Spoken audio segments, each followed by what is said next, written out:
किया कुछ भी नहीं। और मेरे को बस मैंने खुद कॉल किया सुबह कि मैम मेरे को बता दीजिए मेरे को कितने बजे आना है। उन्होंने बोला कि 5:30 बजे का स्लॉट है, आपको भेज देते हैं। उन्होंने स्लॉट तक कुछ नहीं भेजा। और आपको मैं बता दूं कि ना मनीष भैया का कॉल आया ना मेरे। बिहार के चर्चित चेहरे आदर्श आनंद पटना की सड़कों पे रोते बिलखते नजर आए। ये फुटेज आपने देखा होगा। बिहार के अंदर पटना में एक कलाकार रो रहा है, जिस कलाकार ने बिहार के नाम को गौरवान्वित किया है। ऐसा क्यों हुआ, इसी चीज की जांच पड़ताल करके आज आप तक हम लोग लेकर के आए हैं। मामला 21 सितंबर का है, जब बिहार के मसीहा कहे जाने वाले सोनू सूद पटना आते हैं। बापू सभागार में उनका एक प्रोग्राम था, एक इवेंट शो था, उसमें आते हैं। वहां पर 599 रुपए का टिकट लगता है सारे लोगों के लिए। और वहां पर आदर्श आनंद को भी इनवाइट किया जाता है। इनवाइट करने वाले शख्स का नाम मनीष कश्यप सामने आ रहा है, जो कि एक पत्रकार हैं। अब पूरा मामला बिल्कुल निष्पक्ष होकर आपको समझाते हैं। बातें सामने ऐसी आ रही हैं कि 5 लाख रुपए का टिकट बेच दिया गया। उसके अलावा आदर्श आनंद के साथ बदसलूकी की गई। उनको बुला करके होटल में छोड़ दिया गया, एक जिसके अंदर सही से व्यवस्था भी नहीं थी, उनको वहां पर छोड़ दिया गया। तीसरी बात यह सामने आ रही है कि मनीष कश्यप ने सोनू सूद को नहीं बुलाया था, किसी और ने बुलाया था। मनीष कश्यप इसका क्रेडिट लेते जा रहे हैं।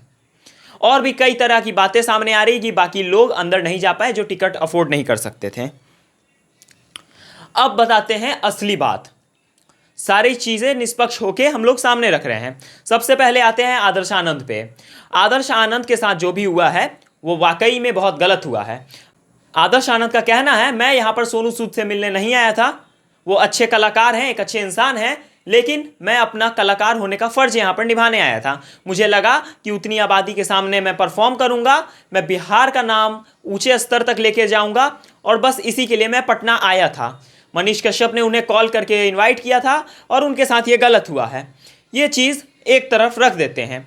अब सामने आते हैं कि कुछ मीडिया कर्मी ये कह रहे हैं कि पहली बार बिहार के अंदर ऐसा शो हुआ है जिसमें मीडिया से भी पैसे ली जा रही थी।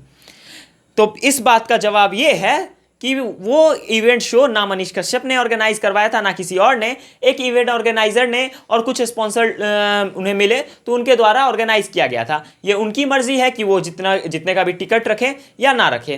अब बात करें मीडिया कर्मियों की, तो अगर मीडिया कर्मी की बात करें तो आज डिजिटल मीडिया में पत्रकारों की बौछार आ चुकी है। चारों तरफ पत्रकार हैं और अंदर जाने के लिए अगर हर एक पत्रकार को अलाउ कर दिया जाता तो आराम से 200-250 सीटें ऐसे ही भर जाती। पटना की सड़कों पे बाहर भीड़ लगी हुई थी। अब जिन लोगों को सच में कवरेज करना था उन्होंने पैसे दे दिए और अंदर गए। ऐसा नहीं था कि अंदर की वीडियोस बाहर नहीं आ रही थी। अगर सच में ये जो प्रश्न जो लोग ये उठा रहे हैं कि 500 रुपए देकर या 600 रुपए देकर मीडिया कर्मी भी अंदर गए हैं, तो उनको एक ही चीज बोलना चाहेंगे कि अंदर से वीडियो तुरंत बाहर आ सकता था और बाहर आ ही रहा था। कहीं ना कहीं इसमें आपका पर्सनल कुछ लोभ छुपा हुआ है कि आप चाह रहे थे कि अगर मीडिया का ठप्पा आपके ऊपर लगा है तो आप फ्री में अंदर जाएं। तो इन चीजों से मीडिया को बदनाम ना करें, पत्रकार समाज को बदनाम ना करें। अब अगले सवाल पे आते हैं कि क्या मनीष कश्यप ने इस चीज को ऑर्गेनाइज किया था? जी नहीं, इसका सीधा सीधा जवाब है बिल्कुल नहीं। किसी इवेंट ऑर्गेनाइजर ने किया था और उनके द्वारा ही ये सब कुछ चीजें की गई थी। मनीष कश्यप और सोनू सूद के बीच में एक अच्छा संबंध है, एक अच्छे इंसान है दोनों, तो दोनों लोग आपस में जुड़े हुए हैं। तो वो उनका व्यक्तिगत संबंध है जिसके वजह से वो लोग एक दूसरे से मिले जुले रहते हैं। तो इन चीज़ों को सामने ला करके एक दूसरे को बदनाम करना सही नहीं है। हालांकि आदर्श आनंद के साथ जो हुआ है, अगर मनीष कश्यप जी द्वारा उनके गलती की वजह से ये हुआ है तो ये बहुत शर्मसार करने वाली बात है। अब इवेंट ऑर्गेनाइजर्स पे बात आती है।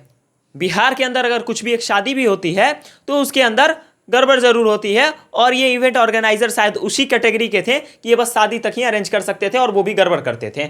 सोनू सूद आते हैं, ये किसी गेस्ट को भूल जाते हैं, कोई किसी अच्छे गेस्ट को, आदर्श आनंद जैसे गेस्ट को भूल जाते हैं। सही से कोई प्रोग्राम ऑर्गेनाइज नहीं होता है। सोनू सूद का प्रोग्राम लेट स्टार्ट होता है। बिहार के अंदर कुछ भी होता है तो इसी तरह से सीधा सीधा कहा जाता है, घिना जाता है। तो ये बिहार की छवि, सोनू सूद एक बहुत चर्चित चेहरा है और बिहार के अंदर आ करके उनके आने के बाद इन तरह की विवादों से बिहार की छवि बहुत ज़्यादा खराब हो रही है और धूमिल हो रही है। और बाकी जितने पत्रकार ये कह रहे हैं कि हम भी पैसे देकर के अंदर गए थे, तो इसमें आप अपना पर्सनल लोभ ही दिखा रहे हैं, क्योंकि अगर पत्रकारों को भी सीट दी जाती तो 200-250 सीट ऐसे ही भर जाती। रही बात वीडियो फुटेजेस की, तो अंदर तो आप वैसे भी ग्राउंड जीरो रिपोर्टिंग कर नहीं सकते थे, ग्राउंड जीरो आपको बाहर ही करना पड़ता, क्योंकि अंदर उतनी अच्छी लाइटिंग नहीं थी और वहां पर आवाज़ भी सही से नहीं आती। और अंदर से बाहर वीडियो की बात करें तो अंदर से बाहर वीडियो बराबर आ ही रहा था और लोगों तक भी पहुंच रहा था। तो इस चीज़ में आप अपना पर्सनल लोभ अगर ना दिखाएं तो ये चीज़ ज़्यादा अच्छा रहेगा।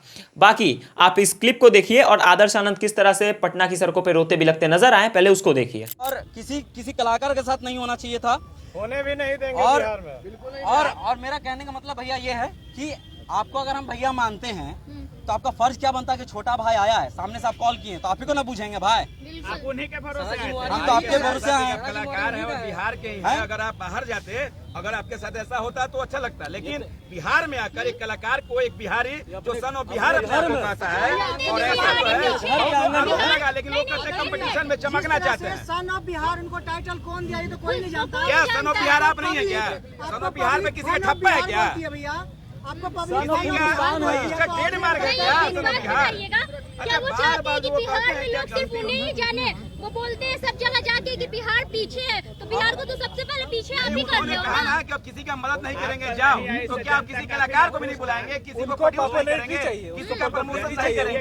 देखिए मेरा सिंपल सा यही बात है। देखिए मैं बस सिंपल सी यही बात कहने के लिए आया हूँ। मैं अपनी जो चीजें हैं मेरे साथ जो वो मैं शेयर कर रहा हूँ। कौन कैसा है, कौन क्या है, मैं किसी के चरित्र पर बात नहीं कर रहा। मैं अगर आपको मैंने भैया बोला है तो भैया के चीज़ों पर मैं आया हूँ। और आपकी रिस्पॉन्सिबिलिटी होती है, कोई भाई आया है, एक गिद्ध तुम नहीं है भैया।